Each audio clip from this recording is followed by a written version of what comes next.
Bienvenue à cette deuxième journée de la grande conférence annuelle du RQCP.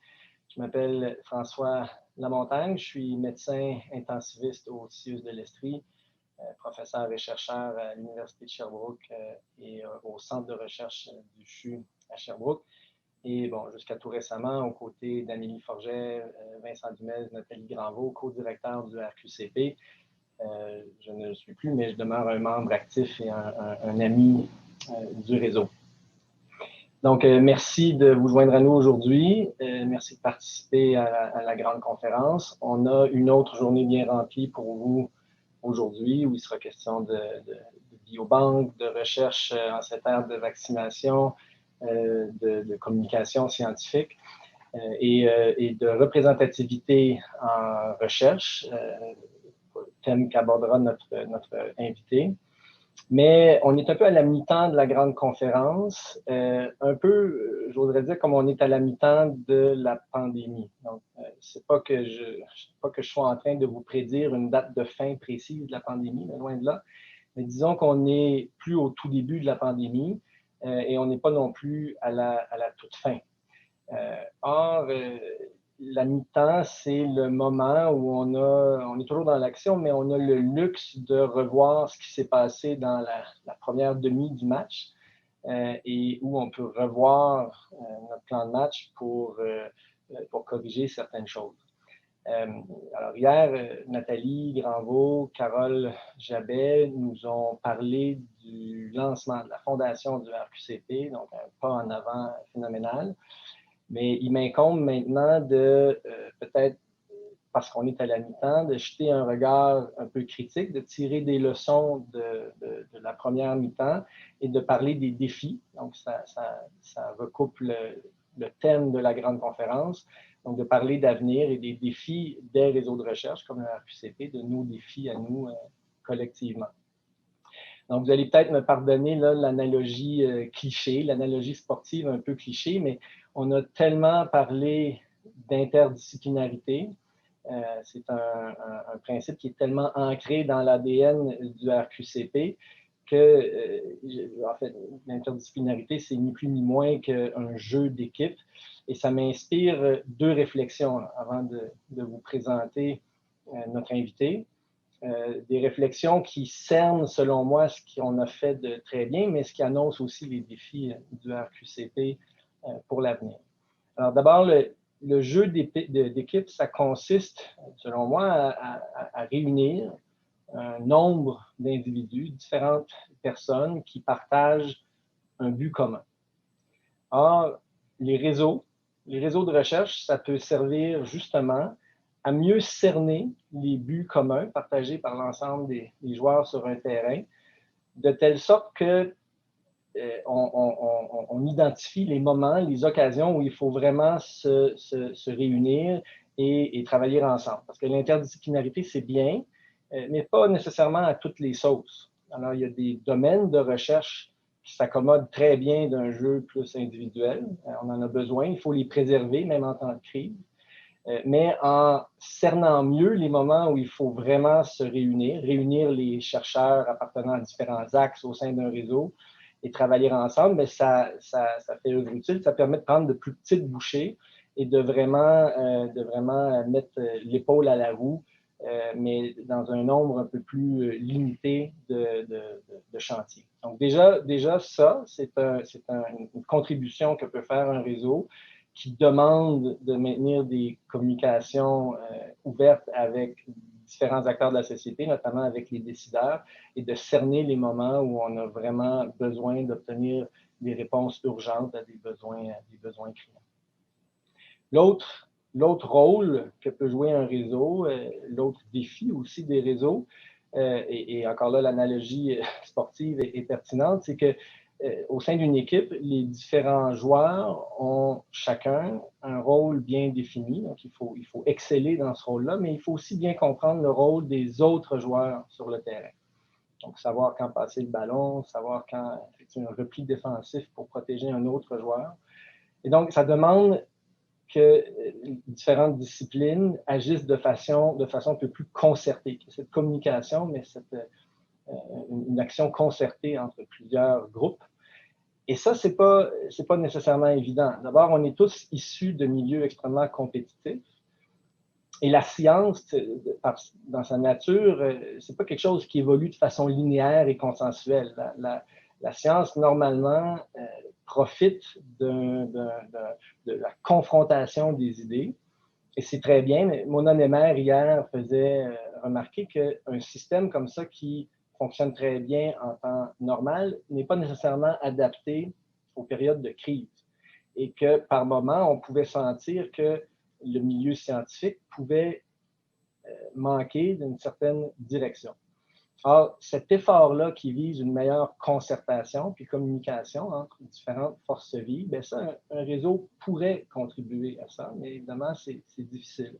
Mais il y a peut-être lieu de voir comment, en matière de communication, puis ça sera l'objet d'un atelier, sans censurer quoi que ce soit, il peut être bénéfique de planifier les efforts en vulgarisation scientifique de manière à ce que les différents auditoires comprennent ce que peut fournir chacune des disciplines, mais aussi ses limites, et qu'on intègre aux communications scientifiques aussi les différentes perspectives. Parce que tant qu'on est en train d'apprendre chaque domaine d'expertise, on est un peu comme ces aveugles qui décrivent un éléphant à tâtons en décrivant différentes parties. On partage une perspective qui peut être valable, mais qui n'est pas une vision complète du problème. Donc, il y a peut-être lieu de planifier une meilleure concertation en communication, mais aussi, quand vient le temps de planifier le portfolio de recherche et aussi son exécution. On a beaucoup fait valoir qu'il est absolument essentiel de mobiliser les patients, les différents acteurs dans le système de santé. Et c'est vrai, je suis le premier à être très revendicateur dans ce sens-là. Mais on a aussi, dans les milieux scientifiques, notre rôle à jouer.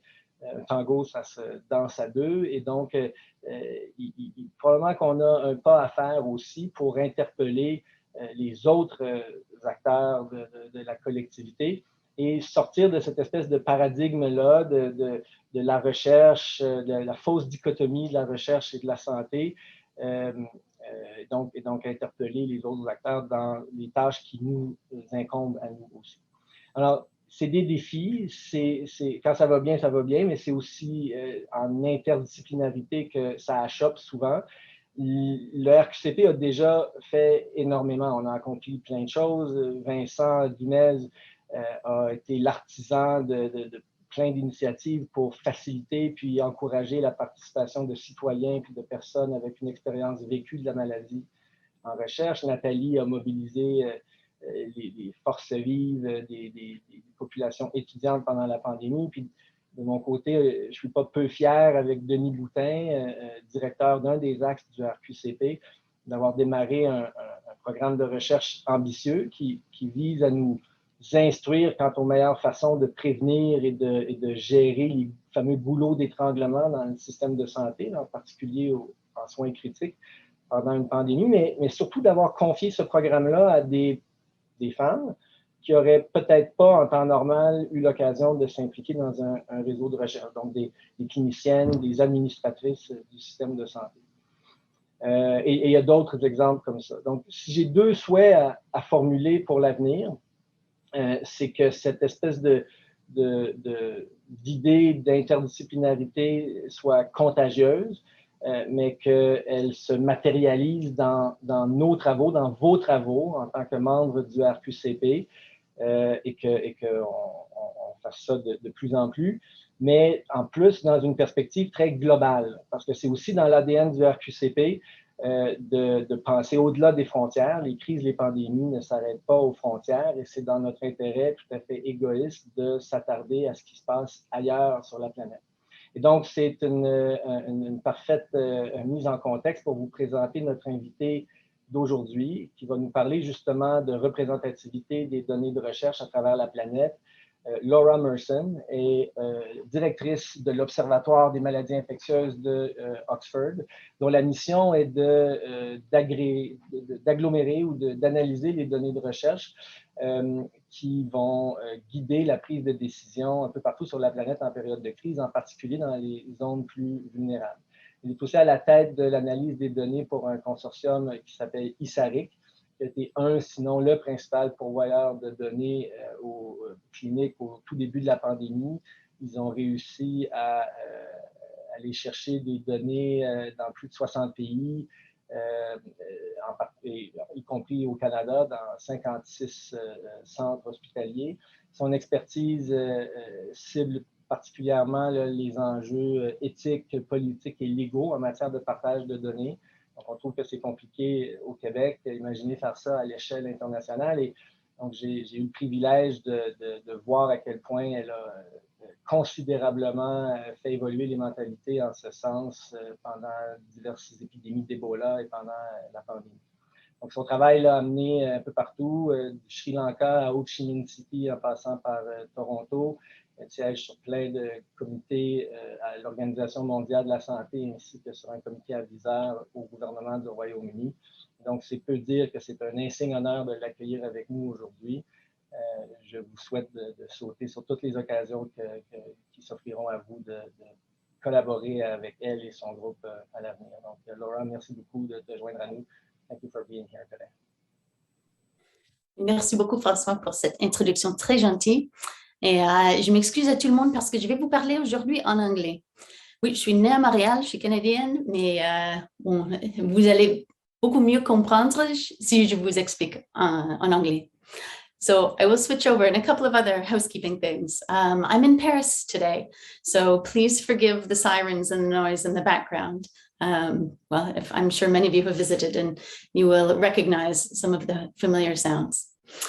What I'd like to talk to you about today is the last 10 years that I have spent working on ways to accelerate pandemic science through global collaboration. With this objective is a real focus on one of the themes of the conference this week, which is on diversity and inclusion and ensuring that the evidence that we produce is representative as well as rapid and has public health impact. So it's the last 10 years of building this up that I'd like to take you through just so that we together can share experience and hopefully by the end of this that we can forge a pathway for future collaboration. But in fact, the story starts well over 10 years ago when in 2003, I was working as a clinical research manager at the Toronto General Hospital. And on the 18th of March of that year, one of my research nurses who was doing a night shift in the A&E department triaged a patient who had respiratory symptoms and was subsequently infected. He was patient number 9 of the 2003 SARS outbreak. I'm sure that many of you remember that following China, Toronto was the hardest hit city in the world. But the public health response that we all went through and witnessed at that time was absolutely remarkable. The photos here are ones that I took of my hospital, which within 24 hours of identifying these cases, we were the second hospital to be impacted in the city, but identifying cases, there were triage centers set up and a response that was completely unknown to me and many others of our healthcare generation. And once the screening was in place and the healthcare community adapted, everybody turned and started to look at the research community. There were so many questions that had to be answered about this novel disease. And absolutely no plan in place, no money arranged, no ethics approval, no protocol written, no case report form, and no possibility of us getting our acts together anytime very soon. Now, luckily that outbreak, dissolved quickly, but unfortunately there were over 8,000 individuals infected globally and over 800 deaths. And the result of the absence of a research response to that outbreak was a dearth of evidence. And we had absolutely no idea after the end of that outbreak how to treat that disease, really how it worked, and specifically what treatments could have benefited those patients. And that we really recognized was a failure on the part of the research community. We fast forward a few years to 2009. On the 1st of June was my first day on the job as the head of clinical trials at the Hospital for Tropical Diseases in Vietnam. It was also the first day that a case of H1N1 arrived in Ho Chi Minh City, identified at the airport, and as per the national policy, was put into quarantine in our hospital. Subsequent patients arrived, mostly backpackers was the first lot, and they were all quarantined into our hospital and then other hospitals until we could no longer take all of these patients. And the photo on the top right was a photo of the SARS unit where patients were sharing, sorry, the H1N1 unit, where patients were sharing beds because we were so overloaded with the high volumes of patients and the national policy to quarantine early on in that pandemic. So my boss came to me 3 days after I'd started that job, and he said, we need to start a research study on this disease to understand how it works. Now, we'd learned a few lessons since 2003, so we rapidly put together a protocol, and our ethics committee rose to the challenge and reviewed the study, and things were fairly quickly ready to move forward. But there was a glitch in that the funding we had was from the National Institute of Health in the US. And they had a requirement that any ethics committee reviewing protocols they fund had to be accredited by a system, an American system, which of course the ethics committees in Vietnam were not. It took me 2 months to sort through that paperwork and achieve that accreditation. And our ability to respond to H1N1 and have an effective research response was very compromised because of that, because of one small operational facet that we hadn't been able to account for. And we weren't the only ones. It's estimated that 16% of the world were infected with that pathogen. And still, at the end of it, we had huge gaps in the evidence, especially on the patients who were most vulnerable. So children, pregnant women, obese patients, we really did not know what treatments were going to work best for them. And so this is the impetus we needed to understand that there was an issue with the fact that in a typical outbreak trajectory, the public health response could be rapidly deployed, but the research response was not in line. And the divorce of those two areas was compromising our ability to be able to respond as a clinical research community to these outbreaks. And so we realized that what we needed to do was to bring forward that research response, to be able to act rapidly so that we could find treatments during the course of an outbreak that would have an impact on the outbreak and reduce the number of patients who were infected. And so with this objective in mind, we started to tease out the problem and possible solutions for it. So we all very clearly now recognize that it's very difficult to mount a research response during an outbreak. And that's for many reasons, one of which is because everybody's quite busy responding to that outbreak. But we also know that clinical research is critical to inform patient management, public health response, and everything that we do in order to bring an end to that outbreak.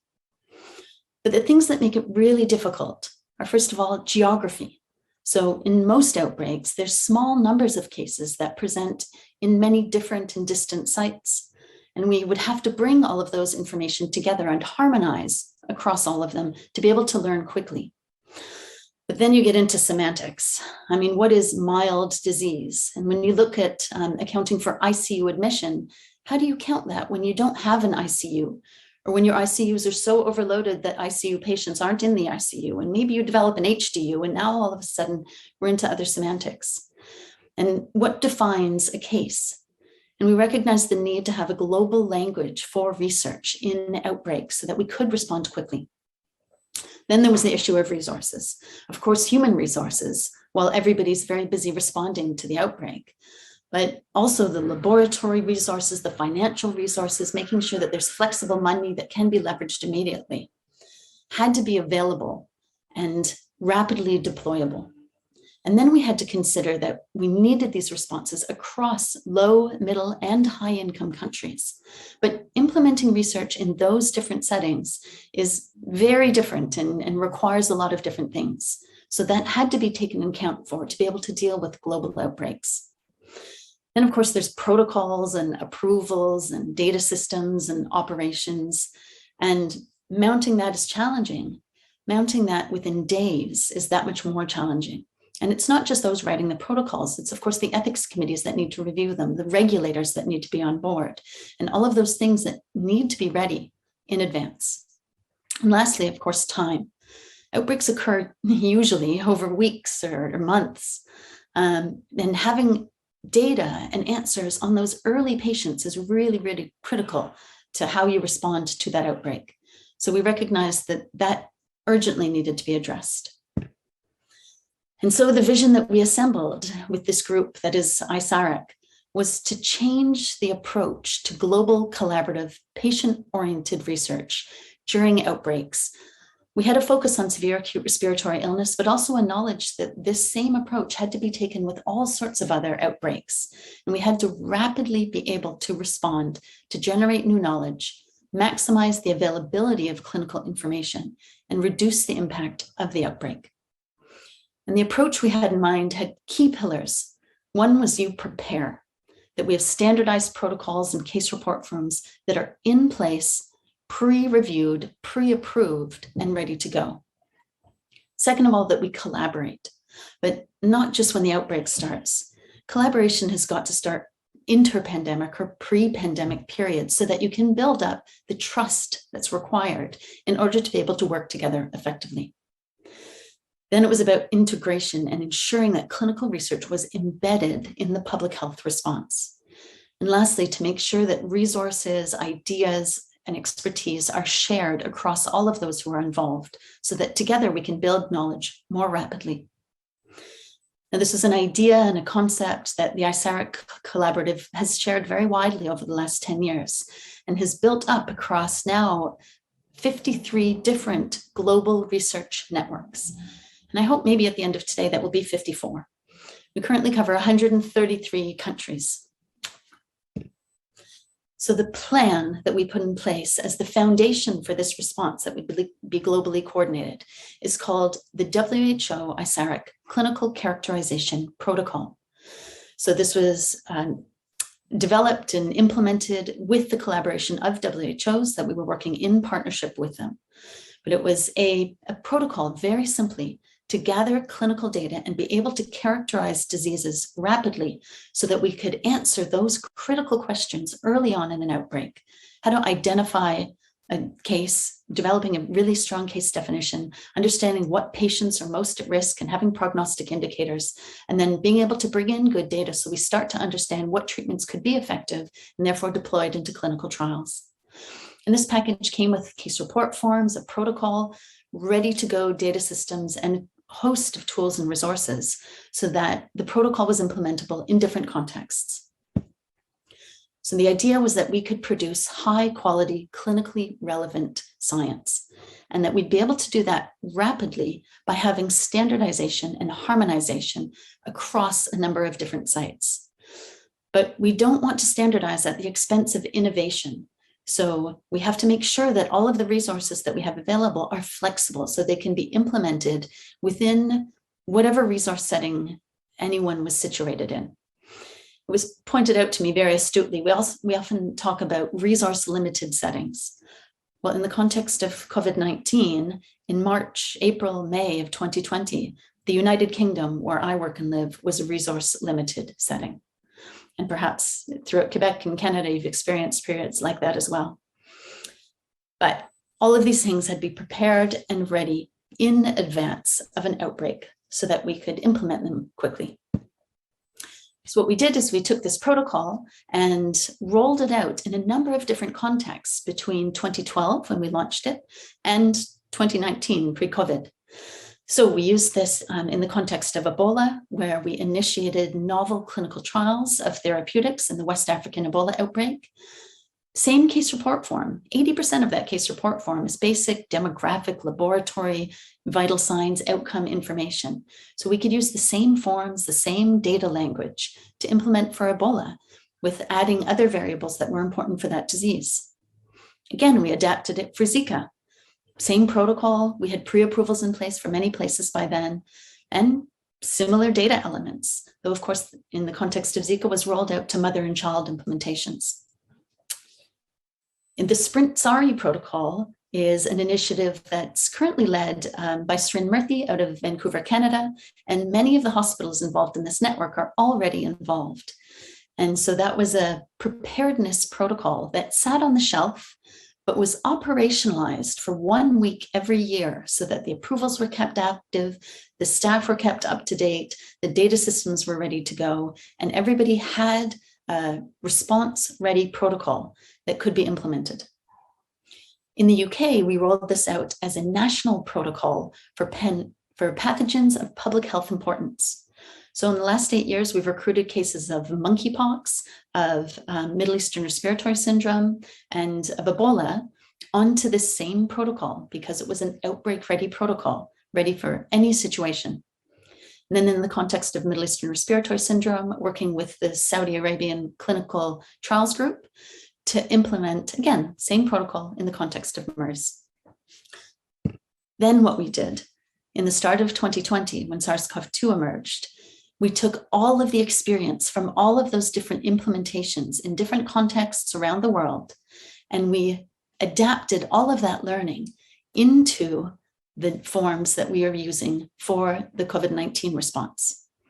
So again, minor tweaks to the case report form, same protocol, same consent and lessons learned from all of these different contexts that we could roll out in a research-ready clinical research package. Not to suggest that it was all that easy, though, of course. There were a lot of things to build up with what ended up being a massive global response and uptake of this protocol. So we made sure that we had tools available. There were consent forms with all sorts of different language and in all sorts of different languages. And also completion guides for how to fill out the forms, how to take consent, SOPs for how to implement research. We offered a lot of support, mentorship, and templates globally for the answers that you give to the ethics committee about whatever they might add, and also about data regulations and different legal frameworks for data and how to move those data around. We made sure that our case report forms were flexible and they were modular, so you could use the basic form or you could add on according to the resources that you had available, both within your hospital and with respect to the staff who were able to complete those. We made electronic case report forms and a data system that was up, running, and ready to go. So if you didn't have your own systems, you could use ours. And then when one of our Indian colleagues came and said, we don't have enough laptops for people to be able to enter the data, we launched an application-based data entry system. So just made sure that things were flexible and adaptable. We then had to go on to data curation because, of course, not everybody used the forms that were out there and found ways to map together all the disparate data to combine the units and languages and definitions that were being used around the world. But across this, we made sure that we had our priority on the lower and middle income settings. And I've highlighted here some of the elements that were of particular importance to our diversity and inclusion principles. And that was in making sure that we had translations available for nations around the world, and in making sure that we had focused support for researchers across low and middle income countries to make sure that all of these were adaptable for their needs. Additionally, having all the data systems in place was very much a help to many of these lower middle income country settings. So the response, I'm very happy to say, was a massive global uptake, actually beyond what we had ever imagined. So now active in more than 60 countries, this protocol has been rolled out, data collection is in place, and we're currently hosting detailed clinical data on hospitalized patients with COVID-19 in more than 650 individuals. We've extended this out now to a long COVID protocol, which is recruiting around the world so that we can get very representative evidence and understand how that disease is manifesting in many different populations and what different responses might be necessary to deal with that. But of course, the objective of all of this isn't just to collect a whole bunch of data. The objective of this is to make sure that we can use it effectively in our public health response. And so I'll give you a few examples of how we've managed to do that. So first of all, it was in the UK. The UK has the benefit of a national health service, which has very advanced information sharing systems and also national approval systems. So I mentioned before that we had rolled out that WHO ISARIC protocol as a protocol of national priority for pathogens of public health importance. So it was approved, it was in place, we had tried it and tested it previously. And so when SARS-CoV-2 first emerged in the UK, we were ready to go. And we had real-time data collection from research nurses who are nationally funded within hospitals to collect those data, aggregate them, and put them onto a central system. And we were able to have real-time analysis and reporting of raw data. We collected data on 2/3 of the patients of the initial phase of the pandemic. And you may all recall that the UK was one of the earliest and hardest hit in the context of this pandemic. Those reports were then shared with the Chief Medical Officer, with the Science Advisory Group for Emergencies, which is our UK government advisory group, with NERVTAG, which is another one of our government advisory groups, Public Health England, the Office of National Statistics, and these data were the ones that were feeding into the national groups on scientific pandemic influenza modeling. Each of those systems were informing the public health response. And the reason that it was so successful was because it had the backing of the public health authorities and was integrated into the system, both at the data collection phase and at the data analysis and evidence implementation phase. So bringing this all into policy. Now, in addition to this, there was your classical sort of academic research response, but on a very accelerated trajectory. And I've put up here just a couple of the papers, but in May 2020, we put out the first very detailed report of 20,000 hospitalized COVID patients. Unfortunately, that was because of the massive caseloads that we were having, but also we were able to synthesize this robust evidence because of the systems that we had in place in advance. And I feel that this paper really gave some of the early evidence on what the hard risk factors were of this disease. We also looked at risk stratification and came up with prognostic indicators and a severity scoring for COVID that was quickly published. That came out in September, and in August, we put out the largest report of how this disease manifests in children. And thank goodness it was vanishingly rare to have severe COVID in children across the UK, but that was really important to inform our public health response before all of these children started to become infected. But it wasn't just the UK who did a good job of this. So working with the National Institute of Communicable Diseases in South Africa and the DATCOV initiative there, they also did an excellent job of implementing a research response in the public healthcare system. Again, they took the ISARIC forms and the WHO ISARIC protocol and implemented this as a part of their public health response. So they had forms that were ready to go, which they cut down in a way that was appropriate for their setting and implemented in every hospital in the country. Again, these data are fed in centrally, analyzed real time, and inform public health decision-making. And they've also delivered a very effective research response, which has identified a lot of the critical questions about SARS-CoV-2 and HIV co-infection, as well as tuberculosis.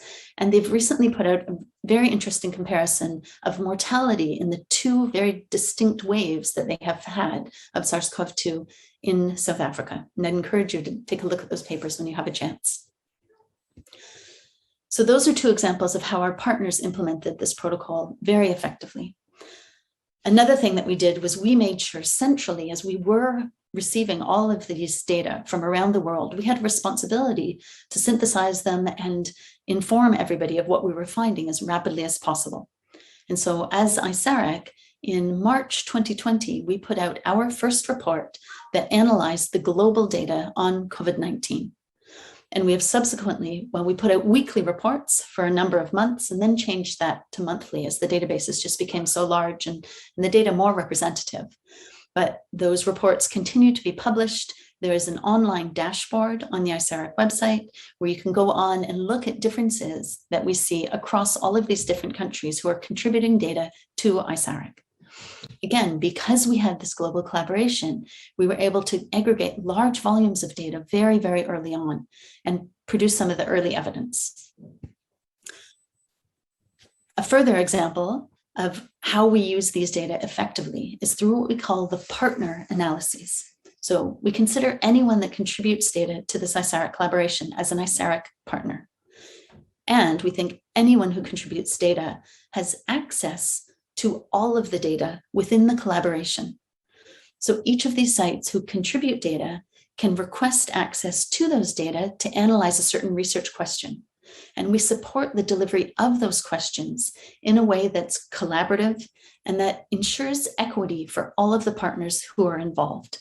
So we really target and support leadership across researchers from low and middle income countries, either by involving them in analyses proposed by others or in providing statistical support where necessary if it's not available within their context. But to make sure that those who are generating the data get to be those who are using the data. And we also ensure that we have a very transparent and inclusive publication policy with all of these outputs. So we include attribution of everyone who contributes to the collaboration within each of the outputs that we generate. Right now, there's 23 collaborative analyses that have been proposed or are being worked on, and 6 that are either published or have a preprint out or they're under submission. More answers can be found of these data, and we welcome new questions anytime, especially from those who are listening to this talk today. One example of a piece of evidence that has resulted from these partner analyses was, again, to very early on be able to identify that the case definitions that were being used by WHO, by CDC, and by many different public health communities were not representative of patients at the lower and upper age groups.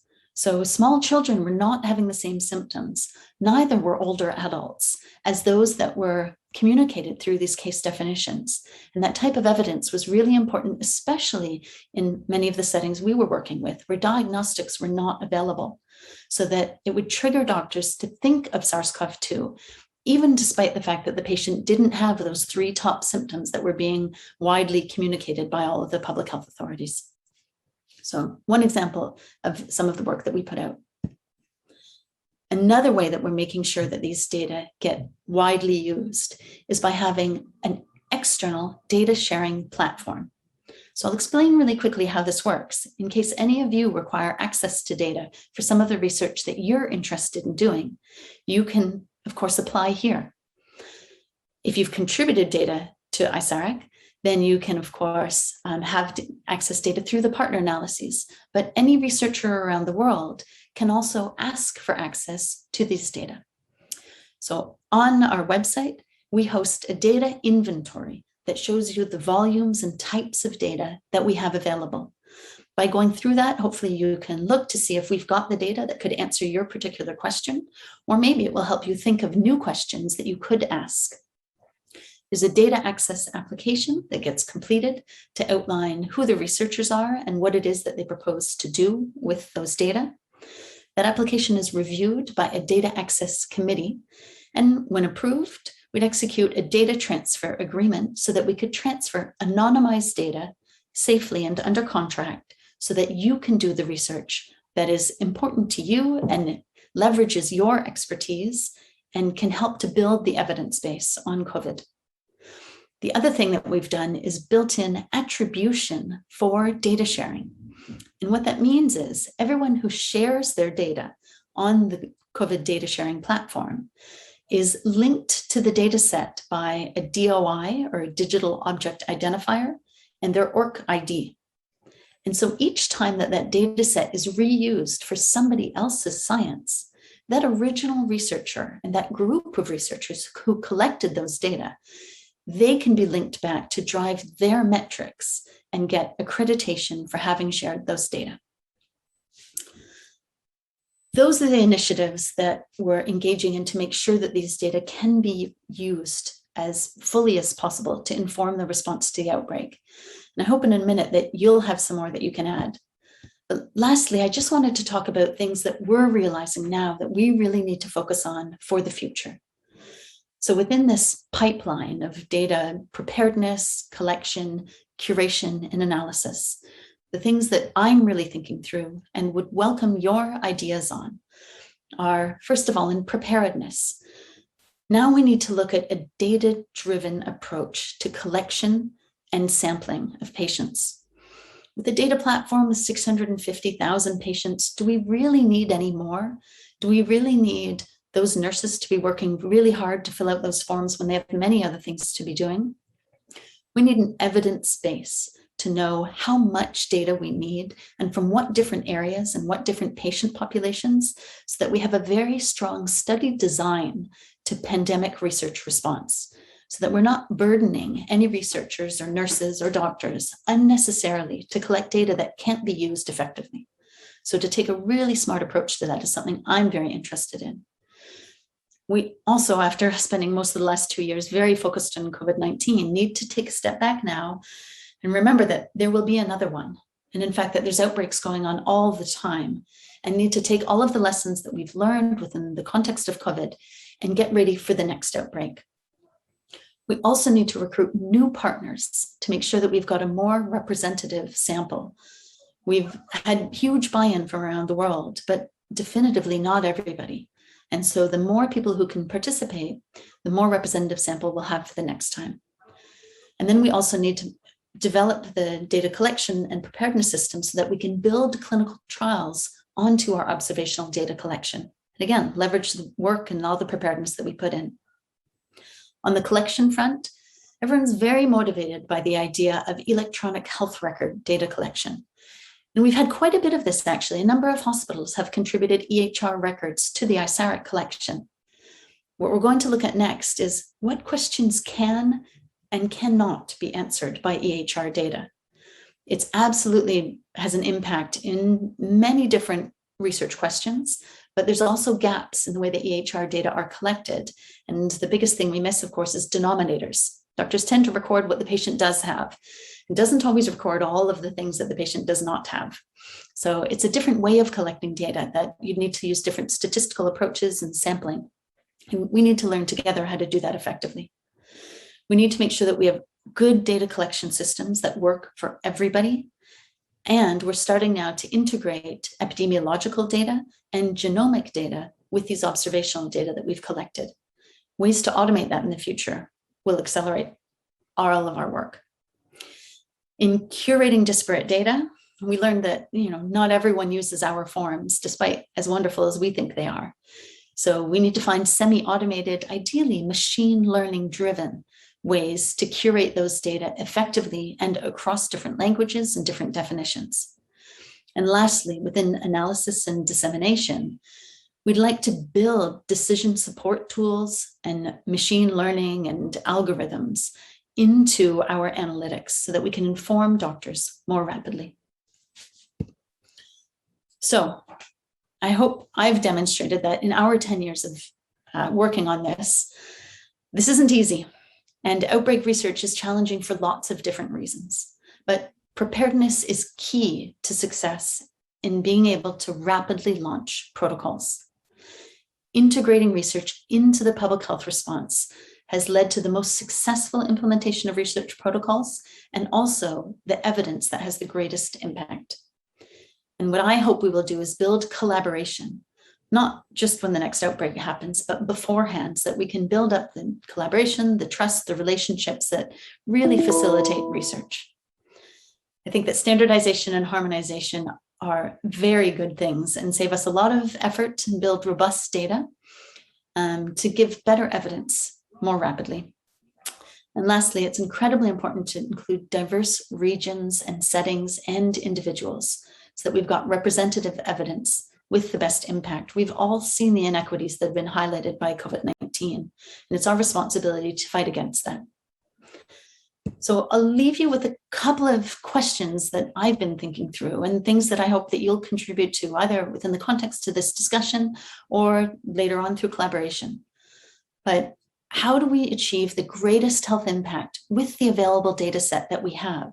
What other questions can we ask? What other data should we be linking? How can we do it better next time to capture, curate, and analyze data more effectively so that it can be used more effectively? And what other questions should we be addressing with this approach? I've focused very solely on clinical research and characterizing the disease, but in Francois' introduction, of course, he really emphasized the multidisciplinary approach that we all need. So ensuring that this is integrated across the spectrum of research disciplines. And lastly, how should we do it better next time? And how do I convince you to join our efforts? And in there, I'll hand over. Thank you very much, Francois. Thank you, everyone, for having me today. Thank you, Laura. Merci beaucoup. En fait, à chaque fois que j'ai la chance d'entendre Laura, évidemment, ça inspire toutes sortes de questions, de commentaires donc, je suis certain que c'est la même chose pour vous. Donc, Amélie Forget va se joindre à moi là, pendant que j'explique qu'on a quand même un peu de temps pour des questions, des commentaires, pour un peu de discussion avec Laura. Vous pouvez vous servir donc du bouton Q et R au bas de votre écran. Et donc, on va lancer la discussion encore pendant à peu près une quinzaine de minutes. Donc, on avait à l'écran, Amélie, est-ce que, je ne sais pas si tu vas te joindre à moi sur l'écran aussi, j'espère que oui, je ne sais pas si nos collègues vont... oui, bravo, donc content de vous avoir avec moi. Là, alors, donc Amélie, c'est un plaisir en fait de vous la présenter. Vous avez beaucoup entendu son nom, c'est un peu l'ange gardien ou la pierre d'assise des activités du réseau. Donc, pendant qu'on filtre les questions que vous nous posez sur le Q&R, je ne sais pas si Amélie, tu veux peut-être démarrer ou lancer le bal en posant la première question à Laura. Yes, well, first, thank you for your presentation and all the work that you have done and accomplished during the pandemic. It's very, very interesting.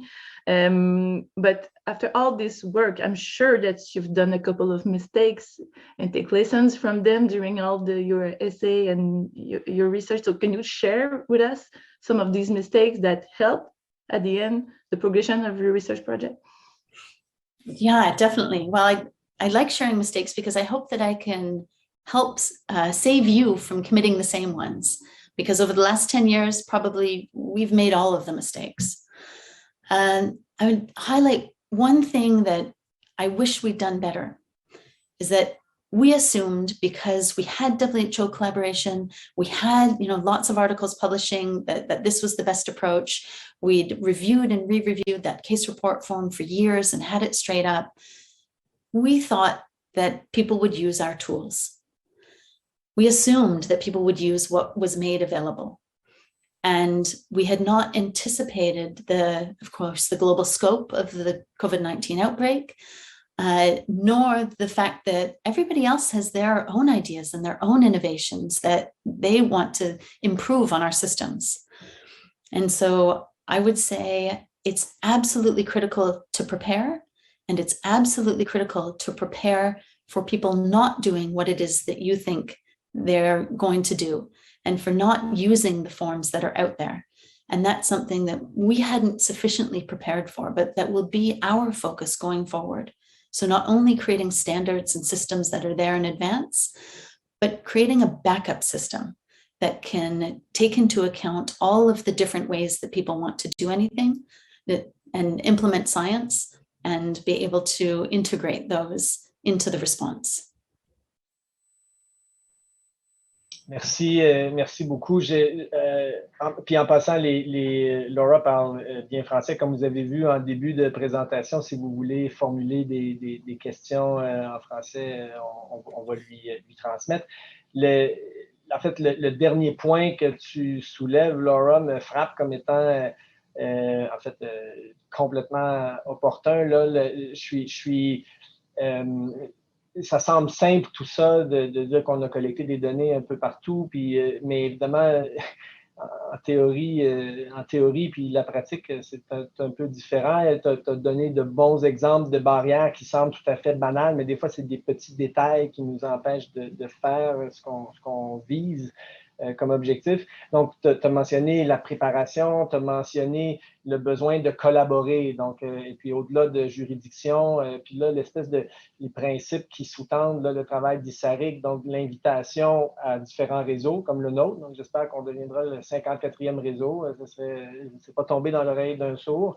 Et donc, cette invitation-là à s'approprier les données puis les idées, mais aussi le besoin de réconcilier différentes approches. Donc, c'est bien de proposer des formulaires un peu harmonisés, mais de voir à quel point souvent on part dans toutes sortes de directions, puis qu'il y a une espèce de chaos créatif là, pendant une pandémie. Mais alors, je pense que vous avez fait ça quand même très bien. J'ai un peu l'impression des fois qu'on s'attend au Saint Graal, qu'on met tous nos œufs dans le même panier, les dossiers médicaux électroniques uniformisés, mais que ça freine un peu la progression. Puis, je ne sais pas si tu pouvais peut-être commenter puis nous en dire un peu plus, là, ce que tu as commencé à mentionner vers la fin.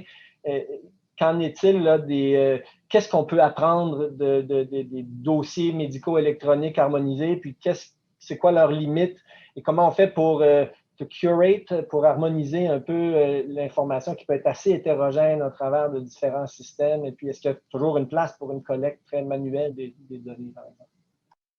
Sure, yeah, I'll be very transparent that when ISARIC launched the COVID-19 tools and protocol, we thought it would just be our platform. We thought it would just be our forms. Of course, we didn't anticipate the scope of the pandemic, but we really thought that this would be the confines of our response.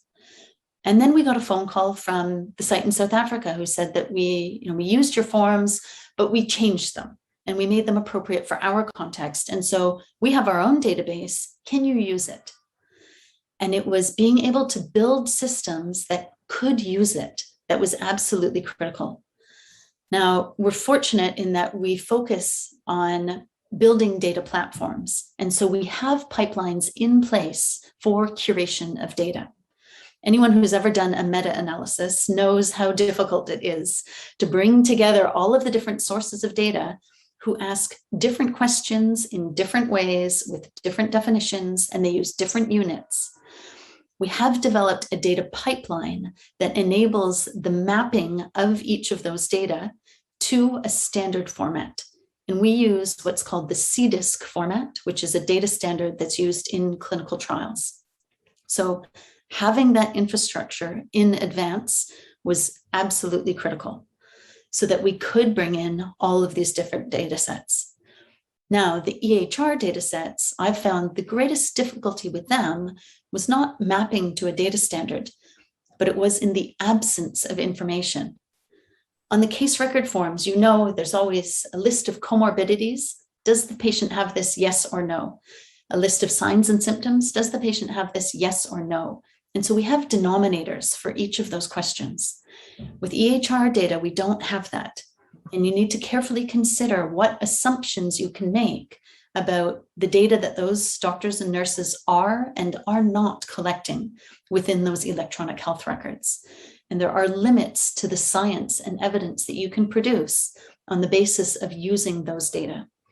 And so our partners who were using EHR data collection, some of those data are incredibly rich. We've got much better treatment data, so medications and doses.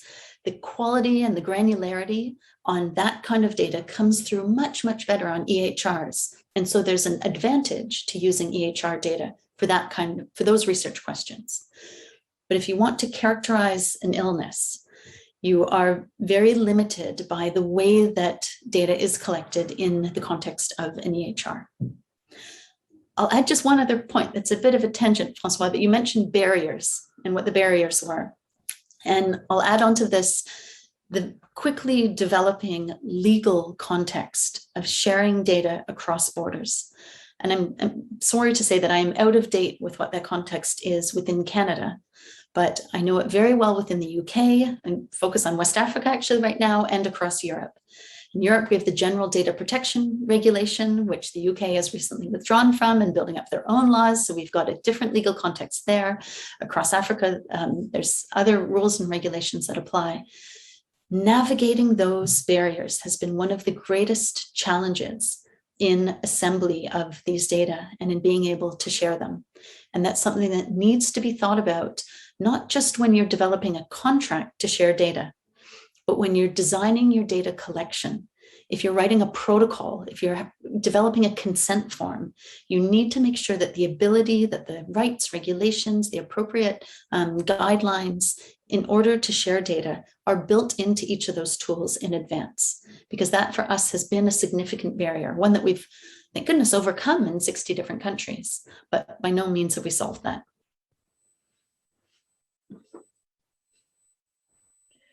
Je vais prendre une question du public, Laura, si vous le permettez. Alors, j'ai une question ici de François Lausier. Une excellente question. La couverture vaccinale est une variable très importante qui n'existait pas au début de la pandémie. Comment ISARIC tient compte de la vaccination, le type de vaccin, le temps écoulé depuis la vaccination, etc., dans le suivi de la maladie? Y a-t-il des projets là-dessus ou en cours? That's an excellent question. So I'll back up just a moment and mention that one thing that we could do, because we had centralized forms and data collection systems, is we could iterate those forms as things changed. We could add new variables to our database. And so as loss of taste and loss of smell became symptoms that were recognized, we added them onto the form so we could collect data on them. As variants of concern became something that we now had to think about, again, we started a data collection on that. And of course, as vaccines became available, we added a variable onto all of our case report forms that asked that question. We additionally broadcast this very clearly in a communication to all of our partners, even those who weren't using our forms and who weren't using our databases, to tell them you need to collect data on vaccines. This is the next sort of frontier of important questions, vaccine breakthroughs, response to vaccines, rollouts that exist within the context of COVID-19. And so what we did is we integrated those questions and encouraged everybody to collect information on them. So the dates of the vaccine, of course, the number of vaccines that the individual has had, and the vaccine itself, so the brand name or the source of that vaccine. So we can also look at who is it that's coming into hospital and how does the vaccination coverage within that population compare to the vaccination coverage within the whole population of that region or that nation. So there are a lot of critical questions that need to be answered on that. We've been collecting those data only since February of this year. So those data are building up quickly, but we have yet to really utilize them effectively to be able to show what's working and what's not. So Francois, I would say if you are interested, please request access to the data, and you are welcome to start answering some of those questions or use the data that we have in order to act as a control or a denominator for questions that you have that are particular to Quebec. Merci beaucoup. Il y a plusieurs François qui t'écoutent. On va voir lequel sera le premier à répondre à ton invitation. Peut-être qu'il y a du temps pour une dernière question. Il y a donc Vincent Dumais, notre collègue, qui va vouloir conclure la séance. Là, il y a beaucoup de questions et commentaires. C'est un peu déchirant d'avoir à choisir dans le lot. Là. Entre autres, Vincent Mouser communique sa gratitude et l'impact qu'a eu ISARIC dans la fondation puis de la biobanque canadienne maintenant, la BQC-19.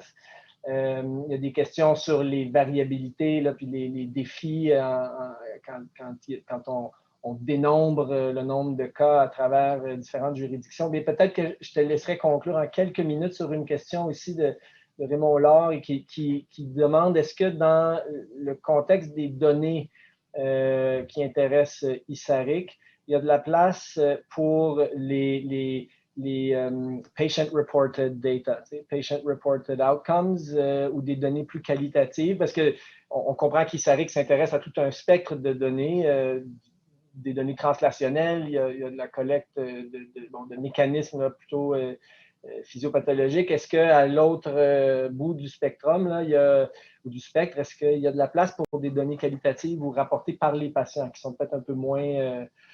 dans une forme un peu moins contraignante qu'un case report form. Yeah. So we've just launched on this recently, so I'm very happy that you've asked.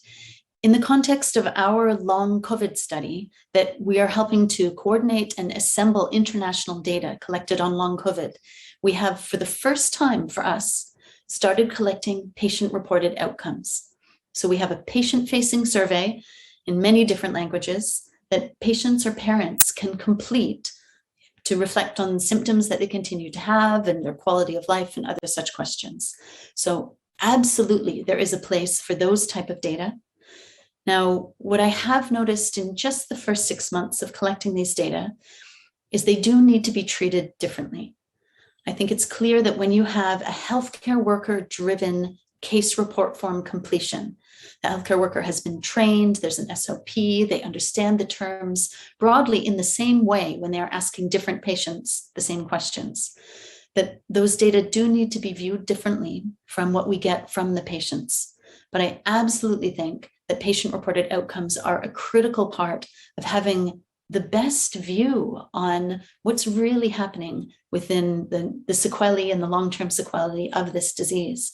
And I hope that's something that we together can learn to leverage to the benefit of patients as much as possible and integrate into our forward response. So I look forward to learning together on that one.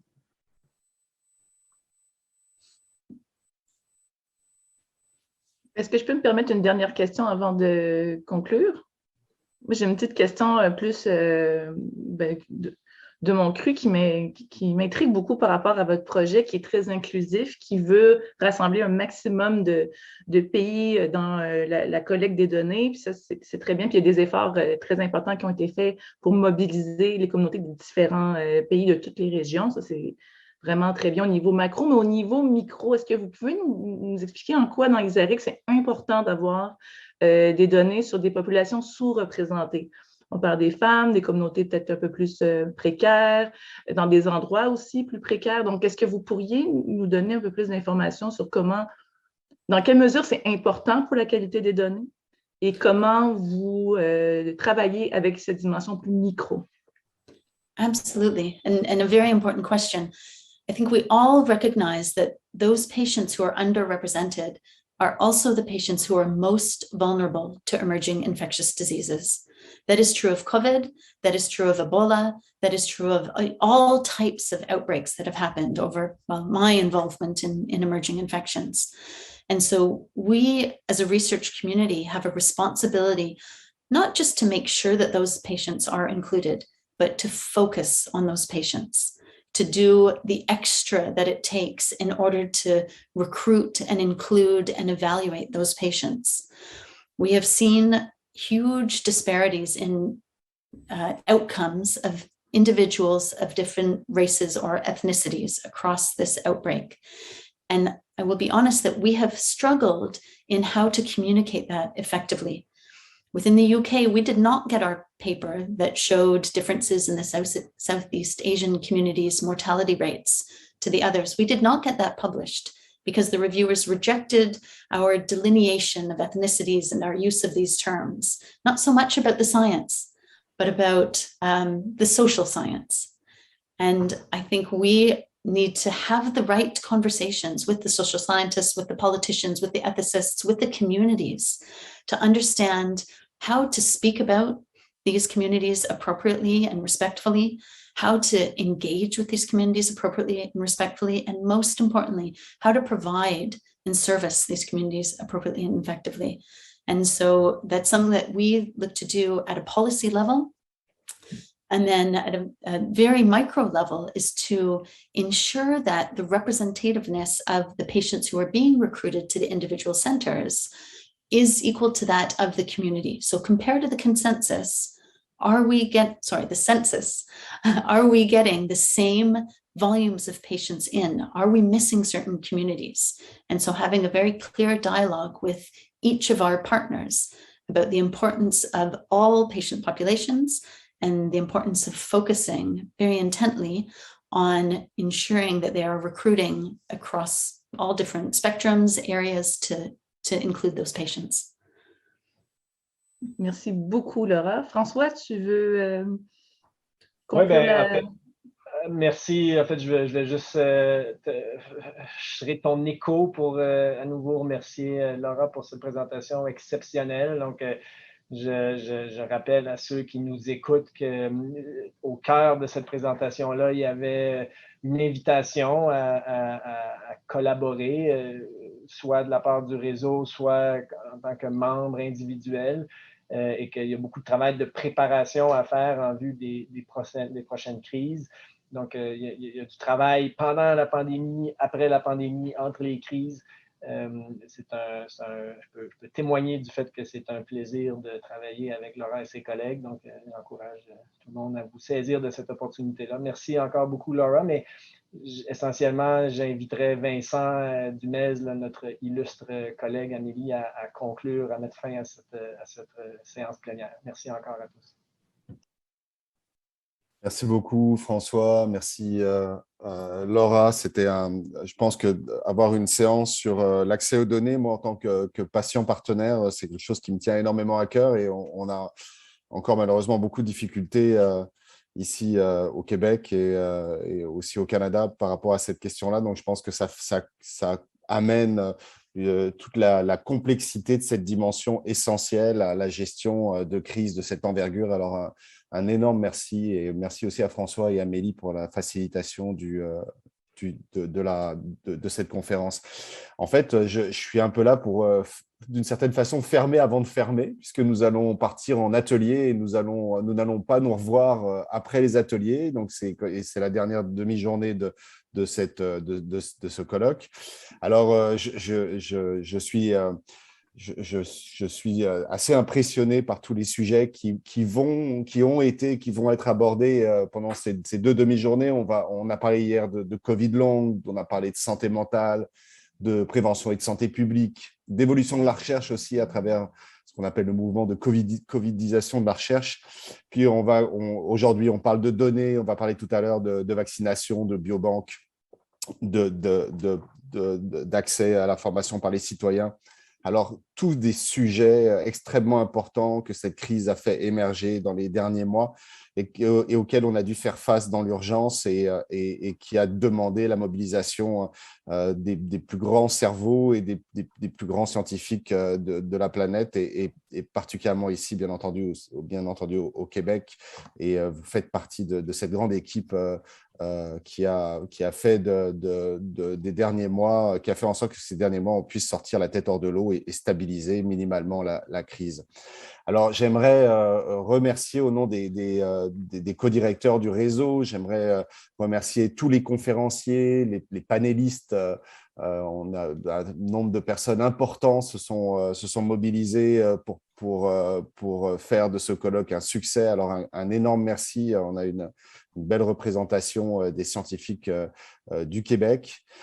J'aimerais remercier aussi le 4Waves, qui est la compagnie qui a mis à notre disposition la plateforme et le site. Je pense que ça s'est passé jusque-là encore. Il reste encore une petite heure, mais sans anicroche. Donc, un gros merci pour ça. Bien entendu, Michel Grégoire aux communications, Marie Bernatchez au graphisme. Et un remerciement très particulier et très appuyé à ma collègue Nathalie Granvaux, qui a accompagné la réflexion scientifique avec Amélie, la réflexion sur le fil scientifique de ce colloque et qui a largement contribué à son succès. Alors, un grand merci Nathalie. Merci Amélie, puis au plaisir de vous revoir. Alors, je ne sais pas si je dois dire, je regarde ma directrice exécutive dans les yeux, je vais voir quelle tête elle va faire, mais je ne sais pas si on dit à l'année prochaine, mais j'espère. Et puis, en attendant, vous allez pouvoir profiter des ateliers qui s'en viennent à 10h30. Je vous rappelle qu'on a donc un atelier, l'atelier 5 sur la vaccination. On a un atelier 6 sur les ateliers étudiants et j'en profite pour souligner l'engagement et l'implication des étudiants dans le colloque, mais aussi dans certaines activités du réseau. L'atelier numéro 7 sur les biobanques, un atelier important. Je pense qu'au Québec, j'ai eu le privilège de contribuer à ma petite échelle à cette énorme, grande initiative de biobanques au Québec. Donc, je pense que ça va être un atelier extrêmement important. Et puis, à 13 h, pour ceux qui veulent, pour ceux qui resteront, on aura l'Assemblée générale aussi du réseau. Je pense que c'est important de le rappeler. Alors, encore une fois, merci à tous et au plaisir de se revoir à court terme ou l'année prochaine pour le prochain colloque. Merci beaucoup.